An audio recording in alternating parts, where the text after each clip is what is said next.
Hello all, welcome to my YouTube channel. ఈరోజు మనం tasty recipe చూడబోతున్నాము. అదేంటంటే క్రీమీగా మళ్ళీ తినాలనిపించే ఫ్రూట్ సలాడ్. ఈ కస్టర్డ్ ఫ్రూట్ సలాడ్ తయారు చేసుకోవడానికి ముందుగా ఒక 1/2 లీటర్ మిల్క్ తీసుకోవాలి మనం. ఇప్పుడు కస్టర్డ్ పౌడర్ని ఒక బౌల్లో 2 టేబుల్ స్పూన్స్ తీసుకోండి.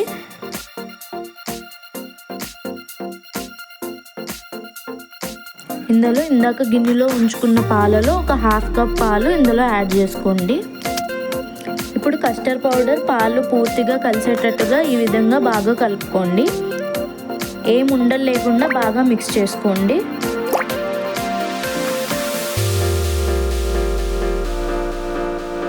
ఇప్పుడు మిగతా పాలను స్టవ్ మీద పెట్టి గరిటెతో తిప్పుకుంటూ మీగడ కట్టకుండా అడుగు అంటకుండా పాలను మరిగించుకోండి.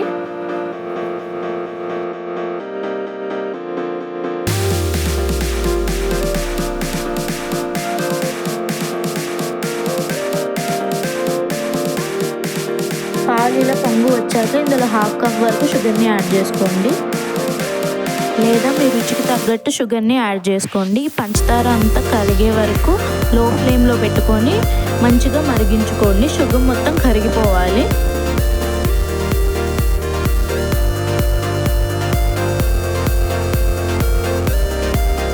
ఇప్పుడు మనం కలిపి పెట్టుకున్న కస్టర్డ్ పౌడర్ని మళ్ళీ ఒకసారి మిక్స్ చేసుకొని దాంట్లో యాడ్ చేసుకోండి. కస్టర్డ్ పౌడర్ని యాడ్ చేసుకుంటూ గరిటెతో మిక్స్ చేసుకుంటూ ఉండాలి. లో ఫ్లేమ్లోనే పెట్టుకోండి, లేదంటే ఉండలు కట్టేస్తుంది. మంచిగా కలుపుకోవడానికి దాన్ని 2 to 3 minutes మరిగించుకోండి లో ఫ్లేమ్లోనే, అది కొంచెం దగ్గర అయ్యే వరకు.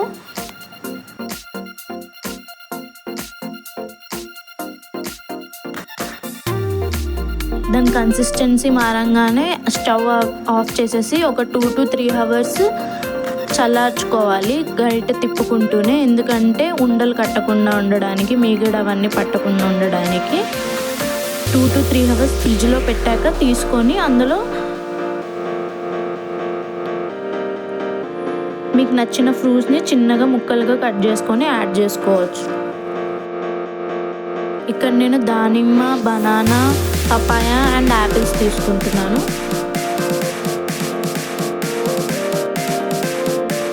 అన్ని ఫ్రూట్స్ని కస్టర్డ్లో యాడ్ చేసుకోండి.